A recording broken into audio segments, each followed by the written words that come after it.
Quels sont les objectifs de la spécialité? En fait, il y en a plusieurs. Mais parmi eux, il y a deux gros paquets, sont les objectifs scientifiques.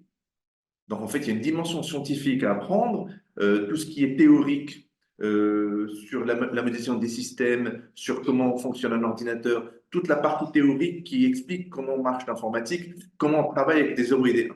C'est une grosse, grosse partie qui est importante, qui montre, qui va aider les élèves à comprendre comment fonctionne un ordinateur, comment fonctionnent les systèmes d'information, comment tout ça est relié, comment l'information se déplace, comment elle est stockée, ainsi de suite. Ça, c'est la partie théorique et scientifique. On rentre vraiment dans les détails, comment l'information est stockée physiquement, comment elle est stockée, quels sont les supports de stockage, comment ça fonctionne physiquement, chimiquement et tout ça.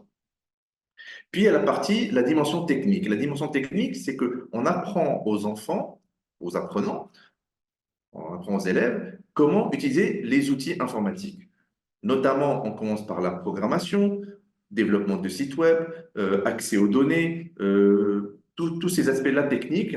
Et la combinaison de la partie technique et de la partie scientifique nous donne, nous permet aux élèves d'acquérir des compétences pratiques. C'est-à-dire que la NSI, avec les TP, avec les projets, toutes ces dimensions d'apprentissage-là, leur permet de, comment dire, d'acquérir une compétence pratique. C'est-à-dire que quand ils arrivent devant un problème, ils seront capables de le résoudre parce qu'ils auront les compétences pour. Ils auront la partie théorique, la partie pratique, la partie technique, théorique, et du coup, la partie pratique sera beaucoup plus simple, beaucoup plus évidente pour eux.